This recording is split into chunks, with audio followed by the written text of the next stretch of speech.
இயேசு உங்களை நேசிக்கிறார். இந்த நாள் வேதாகம தியானத்திற்கு உங்களை அன்புடன் அழைக்கிறேன்.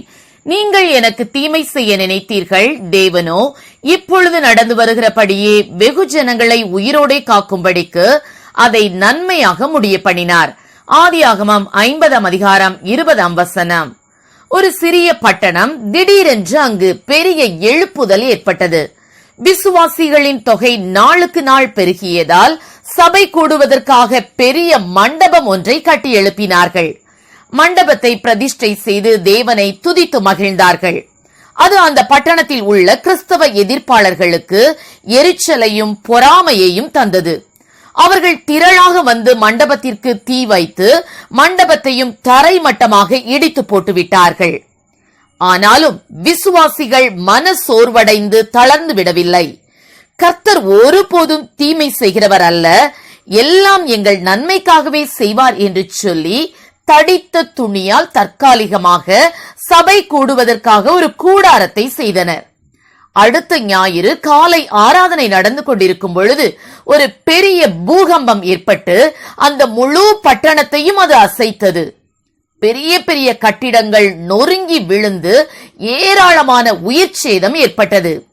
ஆனால் அந்த சபை கூடாரம் துணியால் செய்யப்பட்டிருந்தபடியால் எந்த சேதமும் ஏற்படவில்லை.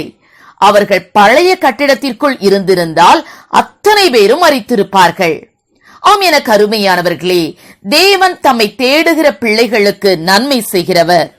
யோசேப்பின் சரித்திரம் முழுவதுக்கும் மையப்பொருள் ஆனதும் முக்கியத்துவம் வாய்ந்ததுமான வசனம், நீங்கள் எனக்கு தீமை செய்ய நினைத்தீர்கள், தேவனோ இப்பொழுது நடந்து வருகிறபடியே வெகு ஜனங்களை உயிரோடே காக்கும்படிக்கு அதை நன்மையாக முடிய பண்ணினார் என்பது.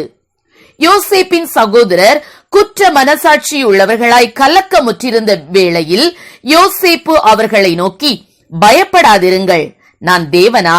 நீங்கள் எனக்கு தீமை செய்ய நினைத்தீர்கள், தேவனோ இப்பொழுது நடந்து வருகிறபடியே வெகு ஜனங்களை உயிரோடே காக்கும்படிக்கு அதை நன்மையாக முடிய பண்ணினார் என்றான். இங்கே யோசேப்பு, நீங்கள் எனக்கு தீமை செய்தீர்கள் என்றோ, நீங்கள் எனக்கு விரோதமாக தீமையாக பேசினீர்கள் என்றோ அல்ல, நீங்கள் எனக்கு தீமை செய்ய நினைத்தீர்கள் என்றே கூறுகிறான்.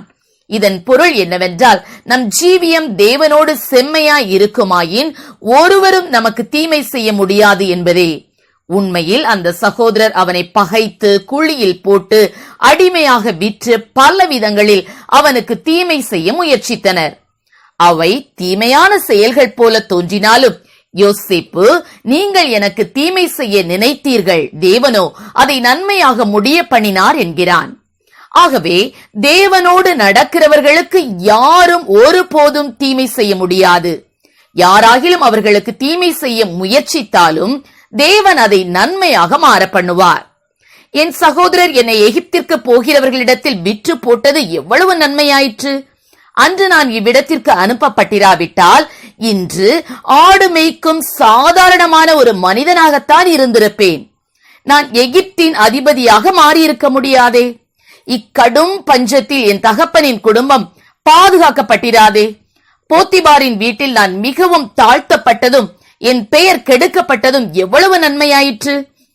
அன்று போத்திபாரின் மனைவி என்னை குற்றம் சாட்டி சிறையில் அடைத்து நான் அச்சிறை கூடத்தின் உள்ளே இருந்து தேசத்தின் பல காரியங்களை கற்றுக்கொள்ளவும் இன்று தேசத்தின் அதிபதியாக மாறவும் ஏதுவாயிற்றே. பான பாத்திரக்காரரின் தலைவன் எனக்கு தயை செய்ய மறந்து போனது எனக்கு எவ்வளவு நன்மையாயிற்று! அவன் எனக்கு அப்போது தயை செய்திருந்தால் நான் சிறையில் இருந்து வெளியே வந்து வேலை கிடைக்காமல் பிழைப்புக்கான வழி அறியாது எகிப்தின் வீதிகளில் அலைந்து திரிந்திருப்பேனே என்றெல்லாம் யோசேப்பு எண்ணி இருக்கக்கூடும். ஆகவேதான் இவை அனைத்தும் தன் ஜீவியத்தில் சம்பவிப்பதற்கு மூல காரணமாயிருந்த தன் சகோதரரை நோக்கி அவன், நீங்கள் எனக்கு தீமை செய்ய நினைத்தீர்கள், தேவனோ அதை நன்மையாக முடிய பண்ணினார் என்று கூறுகிறான். ஆம் பிரியமானவர்களே, நீதிமானுக்கு ஒரு கேடும் வராது, துன்மார்க்கரோ தீமையினால் நிறையப்படுவார்கள். பொல்லாப்பு உனக்கு நேரிடாது, வாதை உன் கூடாரத்தை அணுகாது. கர்த்தர் உன்னை எல்லா தீங்குக்கும் விலக்கி காப்பார், அவர் உன் ஆத்துமாவை காப்பார். இந்த வாக்குத்தத்த வசனங்களை சொந்தமாக்கிக் கொள்ளும்படி நாம் தேவனுக்கு முன்பாக உத்தமமாய் நடந்து கொள்வோம். தேவனுக்கு முன்பாக செம்மையானவர்களாய் இருந்து தேவனோடு நடக்கிறவர்களின் ஜீவியம் எவ்வளவு பாக்கியமுள்ளது என்பதை அறிந்து கொள்வோம். அப்படிப்பட்டவர்களுக்கு தேவன் சகலத்தையும் நன்மையாக முடிய பண்ணுவார். கர்த்தர் தாமே நம்மை ஆசீர்வதிப்பாராக. ஆமென். ஜெபம். இசப்பா, எங்களை ஆண்டவரே அதிகம் நேசிக்கிற தகப்பனே, எங்களுடைய வாழ்க்கையிலும் கூட அப்பா ஸ்தோத்திரம் ஆண்டவரே. அப்பா சில நேரங்களிலே அப்பா சில சம்பவங்கள் நடக்கும் போது ஆண்டவரே ஏன் இதை அனுமதித்தீர் என்று சொல்லி ஆண்டவரே நாங்கள் முறுமுறுக்காத படிக்க அப்பா ஆண்டவரே அவைகளை நீ நன்மையாக மாற பண்ணுவீர் என்று விசுவாசிக்கக்கூடிய அந்த இருதயத்தை என் தேவனீர் கொடுக்க வேணுமாய் ஜெபிக்கிறோம் ஆண்டவரே.